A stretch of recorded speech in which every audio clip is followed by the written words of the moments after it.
Welcome बच्चों, कैसे हैं आप। स्वागत है आपका एक बार फिर से।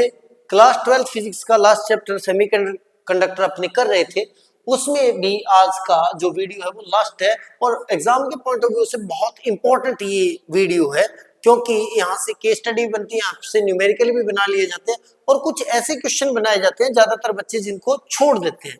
सबसे पहले बात करते हैं बेटा आज के टॉपिक की। आज टॉपिक अपने स्टडी करेंगे रेक्टिफायर को, हाफ वेव रेक्टिफायर को, फुल वेव रेक्टिफायर को, फिल्टर को और टाइम कांस्टेंट। 5 टॉपिक एक ही वीडियो में कवर करने वाले हैं, तो बिना किसी टाइम के सबसे पहले देखते हैं बेटा रेक्टिफिकेशन क्या होता है। What is rectification? A junction diode allows current only in forward bias. Previous video में मैंने बताया था व्हेन एसी वोल्टेज अप्लाई करेंगे तो एसी वोल्टेज के हाफ साइकिल को current flow only during forward bias half cycle. This property is used to convert AC to DC. This circuit used called as rectifier. इसका मतलब मैंने आपको बोला था प्रीवियस वीडियो के अंदर, सर जो पीएन जंक्शन डायोड होता है, क्या होता है? पीएन जंक्शन डायोड होता है, उसके अंदर अगर आप एसी अप्लाई करते हो बेटा, क्या करते हो बेटा? एसी अप्लाई करते हैं तो एसी के अंदर ये वाला जो पॉजिटिव हाफ साइकिल है उसके लिए तो ये रहेगा फॉरवर्ड वाइस के अंदर। फॉरवर्ड वाइस के अंदर रहेगा तो क्या करेगा बेटा? करंट को अलाउ करेगा पास होने के लिए। और जैसे इसका जो नेगेटिव हाफ साइकिल आएगा तो ये जो है वो हो जाएगा रिवर्स बायस के अंदर। रिवर्स बायस के अंदर होने की वजह से रिवर्स बायस के अंदर पीएन जंक्शन जो है वो चार्ज को या करंट को फ्लो नहीं करता, जिसकी वजह से जो ये वाला पार्ट है ये हट जाएगा। अब हम इनपुट तो दे रहे हैं ये वाला सोर्स, इनपुट हम क्या दे रहे हैं बेटा? इनपुट किसी पीएन जंक्शन को ये वाला दे रहे हैं और आउटपुट में हमें only and only positive half cycle ही मिल रहा है। इस प्रोसेस को अपने बोलते हैं रेक्टिफिकेशन। दिस सर्किट यानी पीएन जंक्शन डायोड का सर्किट जो होता है उसको अपने बोलते हैं रेक्टिफायर। और रेक्टिफायर होता है क्या? एक ऐसा PN junction diode based circuit होता है जो एसी को चेंज करता है बेटा डीसी के अंदर। किसको? एसी को चेंज करता है डीसी के अंदर। डन डना डन डन, क्लियर। अब इसके बाद में चलते आगे। सबसे पहले आता है बेटा रेक्टिफायर जो होते हैं वो दो टाइप के होते हैं, यानी ये सर्किट भी आगे दो टाइप की बना सकते हैं। एक बना सकते हैं बेटा हाफ वेव रेक्टिफायर, दूसरा बना सकते हैं full wave rectifier. Half wave rectifier क्या होता है? जिसमें हाफ वेव जो है हम एसी जो इनपुट कर रहे हैं बेटा, क्या इनपुट कर रहे हैं हम? सर एसी इनपुट कर रहे हैं। जो हम एसी इनपुट कर रहे हैं उसकी भी हाफ वेव अपने को आउटपुट में मिले।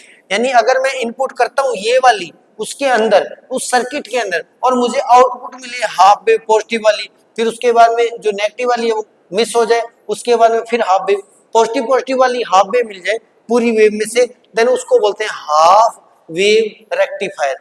ये क्या किससे बना होता है बेटा?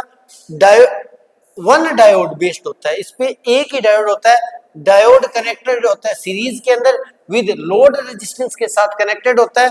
Transformer secondary provide AC input. एक ट्रांसफॉर्मर होता है जिससे एसी इनपुट देता है और आउटपुट के अंदर अपने only during one half cycle, इसका मतलब पॉजिटिव हाफ साइकिल का आउटपुट मिलता है। अब इसकी देखते हैं पहले वर्किंग, और वर्किंग से पहले अपने देखते हैं बेटा ये एक्चुअल में ये सर्किट होता कैसा है। सबसे पहले देखते हैं ये सर्किट कैसा होता है सर। देन ये हमारे पास है हाफ वेव रेक्टिफायर। क्या है बेटा? मैं पहले से बना रखा था ताकि आपको टाइम ना लगे। Half wave rectifier, wave rectifier, इसमें क्या होता है बेटा? रेक्टिफायर। सर रेक्टिफायर कहाँ गया? ये लो रेक्टिफायर। अब इसमें क्या होता है बेटा? ओनली सिंगल डायोड होता है, एक ट्रांसफॉर्मर होता है जो एसी इनपुट देता है, उसके एक सीरीज के अंदर लगा होता है अपने पास लोड रेजिस्टेंस लगा होता है, और ये ट्रांसफॉर्मर होता है। अब इसके अंदर क्या होता है बेटा? अब इसकी वर्किंग देखेंगे पहले। वर्किंग में बता देता हूं, जब ये इनपुट देगा, इनपुट के अंदर ये इसको देगा बेटा ये वाला साइकिल, ये वाला ट्रांसफॉर्मर, क्योंकि ट्रांसफॉर्मर एसी सोर्स है, देन वो साइनोसॉइडल वोल्टेज इनपुट कर देगा।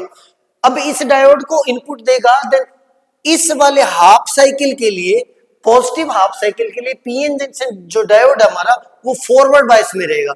देन ये करंट को अलाउ करेगा तो आउटपुट में अपने को करंट मिलेगा। जब ये नेगेटिव हाफ साइकिल आएगा देन ये वाला पीएन जंक्शन डायोड है वो रिवर्स बायस में आ जाएगा। तो रिवर्स बायस में करंट को अलाउ नहीं करता, तो रिजल्ट के अंदर अपने को आउटपुट नहीं मिलेगा। तो अगर अपने फुल वेव देते हैं तो अपने को हाफ वेव ही मिलेगी। अब अपने इसकी वर्किंग को पढ़ते हैं। वर्किंग के अंदर working of half wave rectifier when terminal A is positive, जब टर्मिनल ए इस साइड का पॉजिटिव होगा देन डायोड जो है फॉरवर्ड बायस के अंदर होगा, करंट को फ्लो करेगा। जब टर्मिनल ए नेगेटिव हो जाएगा यानी नेगेटिव हाफ साइकिल के लिए डायोड रिवर्स बायस में होगा, नो करंट होगा।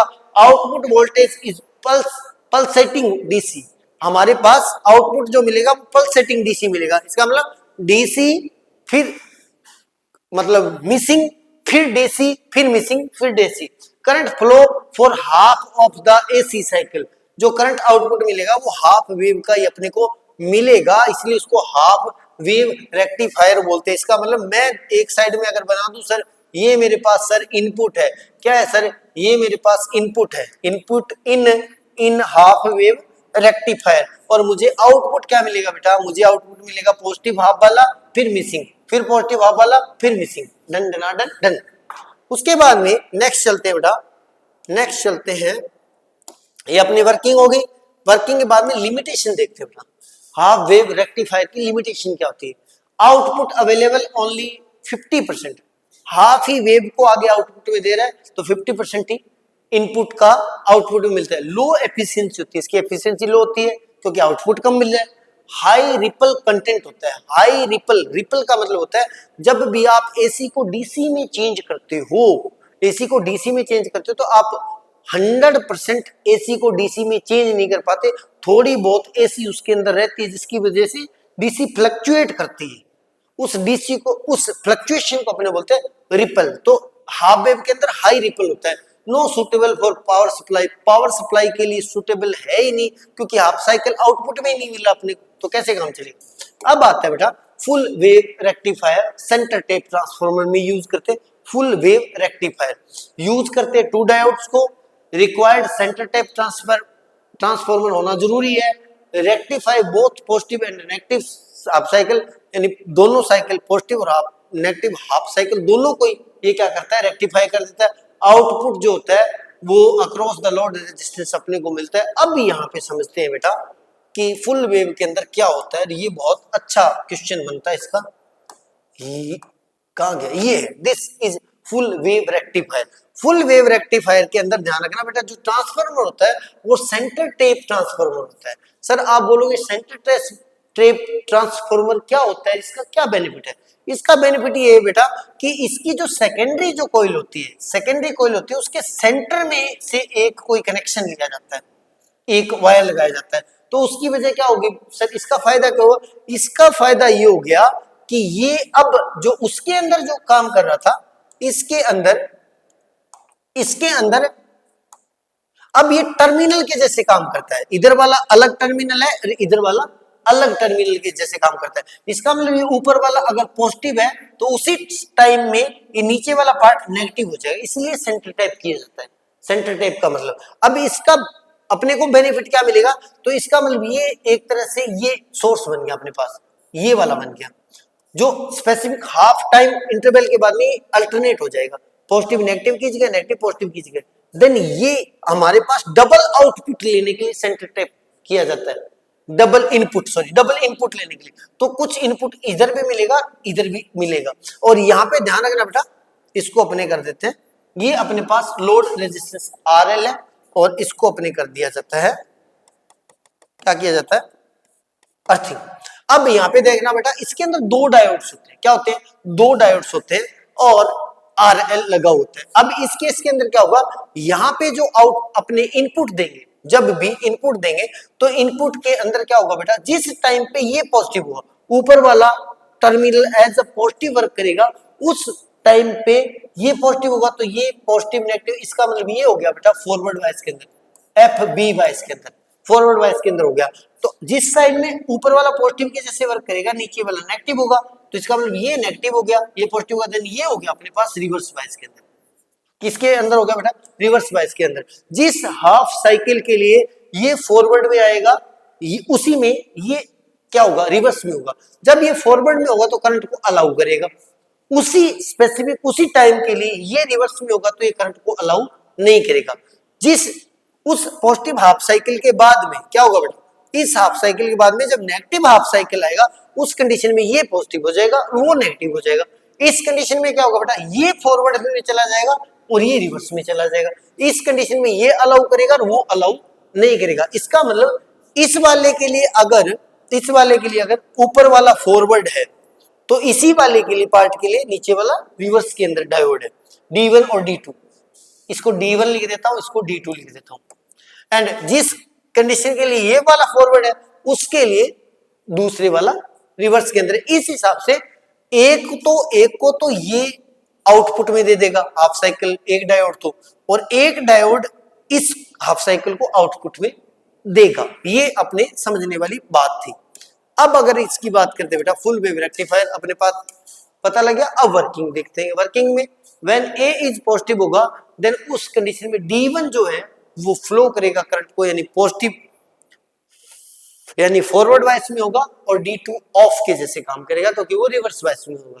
व्हेन B इज पॉजिटिव, जब दूसरा B पॉजिटिव हो जाएगा उस कंडीशन में क्या होगा, D2 कंडक्ट करेगा और D1 क्या करेगा, एक्ट करेगा एज ऑफ, क्योंकि वो रिवर्स के अंदर हो जाएगा। Each diode conduct for alternate. अगर इस साइकिल के लिए D1 काम कर रहा है तो इस साइकिल के लिए D2 काम करेगा। इस साइकिल के लिए D1 फॉरवर्ड के अंदर है तो इस साइकिल के लिए D2 फॉरवर्ड के अंदर है। Clear? Then output is present during entire cycle. तो आउटपुट में अपने को पूरा कंप्लीट साइकिल मिलने वाला है। अब अगर अपने देखते हैं बेटा इनका कंपैरिजन हाफ वेव रेक्टिफायर और फुल वेव रेक्टिफायर का, तो हाफ वेव के अंदर क्या होता है, output only in one half cycle होता है, लेस एफिशिएंट है। फुल वेव के अंदर इसका जस्ट ऑपोजिट है, बोथ हाफ साइकिल आते हैं, मोर एफिशिएंट है और लो रिपल होता है। रिपल मैंने बता दिया, इसके अंदर हाई रिपल होता है। इसके बाद में आता है बेटा nature of rectified output. Nature of rectified output, जब भी रेक्टिफिकेशन के बाद में हमें आउटपुट मिलता है, आउटपुट के अंदर अपने को डीसी मिलती है, वो डीसी का नेचर क्या होता है, रेक्टिफाइड वोल्टेज के अंदर यूनि डायरेक्शन होती है, एक डायरेक्शन, क्योंकि डीसी मिल रही है अपने को, note steady DC. Steady DC नहीं मिलती, स्टेडी मतलब कांस्टेंट डीसी नहीं मिलती, हल्का फुल्का उसके अंदर एसी का अमाउंट होता है जिसकी वजह से वो फ्लक्चुएट करती है। Consistent of half sinusoidal pulse and contain AC ripple, उसके अंदर क्या होता है बेटा, एसी रिपल्स होते हैं। क्लियर? अब नीड फॉर फिल्टर। अब मैंने बोला था कि जो भी आप एसी को डीसी में चेंज करते हो तो वो 100% कंप्लीटली डीसी के अंदर चेंज नहीं होती, उसके अंदर स्मॉल अमाउंट के अंदर एसी एग्जिस्ट करती है, एसी होती है, जिसकी वजह से वो रिपेल करती है। अब हमें नीड पड़ती है फिल्टर की। फिल्टर क्या होते हैं, फिल्टर छानने वाले। फिल्टर क्या करेंगे बेटा, उस जो बची हुई जो उसके अंदर एसी उसको फिल्टर कर देंगे, अलग कर देते हैं, उसको बोलते हैं फिल्टर।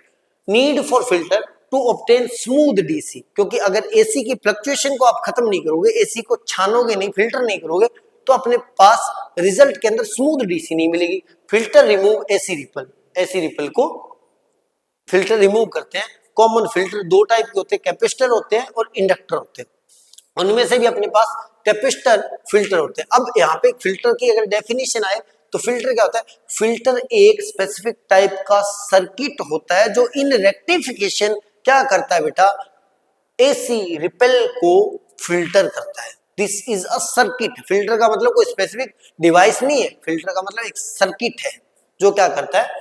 अब कैपेसिटर होता है, अगर कैपेसिटर फिल्टर की बात करें तो capacitor connected parallel to load resistance, अगर लोड रेजिस्टेंस के पैरेलल में अपने कैपेसिटर को ऐड कर देते हैं तो वो वर्क करता है। अब यहाँ पे क्या होगा, ड्यूरिंग राइजिंग ऑफ वोल्टेज, जब वोल्टेज इंक्रीज होगी तो कैपेसिटर चार्ज हो जाएगा। ड्यूरिंग फॉलिंग ऑफ वोल्टेज, जब वोल्टेज डिक्रीज होगी तो कैपेसिटर डिस्चार्ज हो जाएगा through the load. Maintain output near peak value, क्या करेगा, पीक वैल्यू के पास रखेगा। अब इसमें भी आपके क्वेश्चन कैसे बनता है, अब ये हाँ कैपेसिटर यूज क्यों करते हो, ये भी सोचने वाली बात है बेटा सर्किट के अंदर। तो देखो बेटा हमारे पास मान लो तो ये इनपुट था और हमने इसका रेक्टिफिकेशन कर दिया, ये एक रेक्टिफायर हो गया। रेक्टिफायर मतलब सर्किट होगा, मैं लिख देता हूँ आरसीटी रेक्टिफायर, आरसीएफ लिख दो रेक्टिफायर, और यहां से हमें आउटपुट मिल रहा है, आउटपुट डीसी के अंदर मिल रहा है। अब अगर मैं क्या करूं बेटा, इसके पैरेलल के अंदर मैं लगा देता हूं कैपेसिटर, ये कैपेसिटर है और ये यहाँ पे मैंने लोड रेजिस्टेंस लगाया था जिससे अपने जिसके अक्रॉस अपने क्या मिल रहा था, आउटपुट मिल रहा था। अब यहाँ पे गेम चेंजिंग बात आती है कि सर आपने कैपेसिटर यूज क्यों किया। आपने कैपेसिटर यूज क्यों किया, ये समझने वाली बात है बेटा, बहुत इंपॉर्टेंट बात है कि कैपेसिटर ही यूज क्यों किया। तो देखिए बेटा, इसके लिए हम चलते हैं एलसीआर वाले चैप्टर में। किसमें? एलसीआर वाले, एसी अल्टरनेटिंग सोर्स के अंदर। जब आपको पता है कि जब भी आप किसी सर्किट के अंदर कैपेसिटर अप्लाई करते हो, क्या अप्लाई करते हो बेटा? कैपेसिटर अप्लाई करते हो, और उसके अंदर एसी सोर्स, अगर एसी वोल्टेज इनपुट करते हो किसी कैपेसिटी के अंदर, उस कंडीशन में एक्स सी जो होता है वो होता है बेटा 1/ओमेगा सी।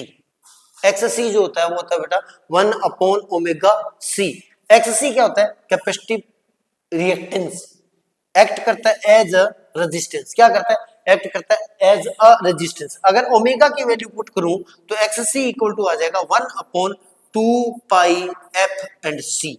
2 pi F and C, 2 pi F and C. अब यहाँ पे समझ लेते हैं बेटा कि इस सर्किट के अंदर मेरे पास दोनों चीजें आ रही है। क्या आ रही है मेरे पास? सर एसी भी आ रही है और मेरे पास डीसी भी आ रही है। क्यों? क्योंकि सर एसी प्लस में डीसी इसीलिए आ रही है क्योंकि हमने अभी तक फिल्टर नहीं किया, फिल्टर नहीं किया तो डीसी प्योर नहीं मिल रही, तो मुझे एसी भी मिल रही है और डीसी भी मिल रही है। अब जो एसी होती है वो तो मिलेगी सर ऐसे, क्या मिलेगी? ऐसे। और डीसी जो होगी वो मुझे मिलेगी पॉजिटिव, लगभग पॉजिटिव, ऐसे मान लेते हैं, ऐसी भी, लेकिन पॉजिटिव ही रहेगी। अब पॉजिटिव रहेगी तो इस कंडीशन में डीसी के पास नो फ्रीक्वेंसी। अगर कोई चीज ऐसे वेरी करती है, यही तो फ्रीक्वेंसी है, तो डीसी की फ्रीक्वेंसी क्या होगी? डीसी ऑलवेज क्या रहेगी? पॉजिटिव। तो डीसी के लिए फ्रीक्वेंसी जो होगी बेटा वो जीरो हो जाएगी। डीसी के लिए फ्रीक्वेंसी क्या हो जाएगी? जीरो हो जाएगी। इस कंडीशन में अगर इस वायर के अंदर एसी प्लस डीसी का अगर अपने पास एक तरह से मिक्सचर आता है, इनपुट करता है, तो इस वायर के अंदर क्या होगा बेटा? डीसी के लिए जैसे फ्रीक्वेंसी जीरो है, उस कंडीशन में एक्स सी क्या हो जाएगा? एक्स सी हो जाएगा 1/2 पाई एफ सी, और एफ फ्रीक्वेंसी जीरो होगी तो एक्स सी इक्वल टू हो जाएगा 1/, कंप्लीट जीरो हो गया, और 1/0 का मतलब हो गया बेटा क्या? इन्फिनिटी। तो एक्स सी क्या हो जाएगा? इन्फिनिटी। एक्स सी इन्फिनिटी। इसका मतलब डीसी के लिए ये वाले कैपेसिटर इस वाले सर्किट में रेजिस्टेंस, कैपेसिटिव रिएक्टेंस यानी एक तरह से रेजिस्टेंस इन्फिनिटी है, तो इसके अंदर हमें डीसी नहीं मिलेगी। इस सर्किट के अंदर डीसी एंटर, इस जो आम मान लो या इस वायर के अंदर डीसी एंटर नहीं करेगी, तो क्या एंटर करेगा? इसमें करेगी एसी एंटर। कौन एंटर करेगा? इसमें। तो एसी और डीसी का जब भी आउटपुट मिलेगा तो उसमें से जो एसी है वो एंटर कर जाएगी इसके अंदर। किसके अंदर? इसके अंदर एंटर कर जाएगी, तो अपने पास आउटपुट में जो मिलेगी वो प्योर डीसी मिल जाएगी। क्या मिल जाएगी? डीसी मिल जाएगी। अब इस केस में भी ध्यान रखना बेटा, जब यहाँ पे समझने वाली बात, अब आपको ये तो पता लगा ना कैपेसिटर को क्यों यूज किया। कैपेसिटर को इसलिए यूज किया क्योंकि जो डीसी वोल्टेज होती है, उसकी फ्रीक्वेंसी जीरो होती है, क्योंकि वो फ्लक्चुएट ऐसे पॉजिटिव नेगेटिव नहीं करती, फ्रीक्वेंसी जीरो होती है, तो उसके लिए एक्ससी की वैल्यू इस तरीके से इन्फिनिट आएगी। तो कैपेसिटर के अंदर डीसी एंटर नहीं करेगी, तो क्या एंटर करेगा? इस सर्किट के अंदर एसी एंटर करेगी। एसी एंटर करेगी तो एसी के लिए वो एज ए फिल्टर, तो आउटपुट में अपने को सिर्फ डीसी मिलेगी, क्योंकि एसी को इसने कंज्यूम किया, एक तरह से एसी को इसने यूज कर लिया। इसमें भी आपको ध्यान रखना है बेटा कि ड्यूरिंग राइजिंग ऑफ वोल्टेज, जब वोल्टेज राइज होगी, राइज क्यों होगी? राइज क्योंकि आपको पता है कि हल्का फुल्का आपको फ्लक्चुएशन मिल रहा है ना, फ्लक्चुएशन का मतलब एसी मिल रहा है, हल्का फुल्का एसी अगर ये राइजिंग हो रही है, फिर डिक्रीज ऐसे, ये पॉजिटिव ही तो है। अभी दिस इज राइजिंग, अब ये देखो बेटा इससे ऊपर ऊपर, इसका मतलब ये डीसी डीसी है, तो फ्लक्चुएशन हो रही है जिसकी वजह से, राइजिंग की वजह से, जब राइजिंग होगा तो कैपेसिटर चार्ज होगा, ये बोर्ड वाले पूछेंगे, पहले बता रहा हूं। और जब फॉल करेगा उस कंडीशन में कैपेसिटर डिस्चार्ज होगा और ये चार्ज लोड रेजिस्टेंस की डायरेक्शन में जाएगा। Done. And maintain output near peak value के मेंटेन करेगा। अब इसके बाद में आता है बेटा एक last topic, time constant. Time constant, इसको भी पूछा जा सकता है। जैसे कि अपने अभी रेक्टिफायर की बात की, रेक्टिफायर के लिए हमने क्या यूज किया? लोड रेजिस्टेंस के पैरेलल के अंदर कैपेसिटर यूज कर लिया, आरएल के पैरेलल में हमने कैपेसिटर को यूज किया है। देन अब एक नई डेफिनेशन बनती है time constant. Rate of voltage fall depends on, voltage की डिपेंड्स वो इस पर करती है बेटा, लोड रेजिस्टेंस, आरएल का मतलब लोड रेजिस्टेंस इनटू सी, इन दोनों के मल्टीप्लाई पर डिपेंड करती है rate of voltage fall. Voltage fall की जो रेट है वो डिपेंड करती है आर एल इंटू सी के मल्टीप्लाई पर। इसको अपने टी या टो से डिनोट करते हैं, टो से, जिसको बोलते हैं टाइम कांस्टेंट। क्या बोलते हैं? Time constant. यानी रेक्टिफायर जो अपना सर्किट है उसके अंदर लोड रेजिस्टेंस एंड कैपेसिटर की जो वैल्यू होती है, कैपेसिटी होती है, इन दोनों का जो मल्टीप्लाई होता है उसको टाइम कांस्टेंट बोलते हैं। लार्जर सी का मीन्स होता है लार्जर टाइम कांस्टेंट, जितना ज्यादा सी ज्यादा होगा उतना ज्यादा टाइम कांस्टेंट ज्यादा होगा। Larger capacitor used in power supply, इसलिए कैपेसिटर लार्जर यूज करते हैं। Output voltage become almost steady, अब क्या होगा, जो इसकी वजह से ऑलमोस्ट स्टेडी करंट मिलेगा, यानी विदाउट एनी फ्लक्चुएशन, लगभग कांस्टेंट मिलता है। Then this is the time constant. And thank you आपको वीडियो पूरा देखने के लिए, और थैंक यू मुझे आपको पढ़ाने के लिए। तो अगर चैनल पर पहली बार आए तो इधर यहाँ पे सब्सक्राइब नाम का बटन लगवाया हुआ है हमने, उस पर क्लिक करें। उसके बाद में एक ऑप्शन आएगा ऑल, उसको सिलेक्ट करें, और कमेंट सेक्शन के अंदर एक तो ये बताएं कि सर मैंने सब्सक्राइब कर लिया, और दूसरा ये बताएं सर वीडियो कैसा लगा। मिलते हैं नए वीडियो में, तब तक के लिए goodbye, take care, keep studying, and comment जरूर किया करें, क्योंकि चैनल नया है, आपकी सपोर्ट की नीड है। मिलते हैं नए वीडियो में, तब तक के लिए गुड बाय, टेक केयर।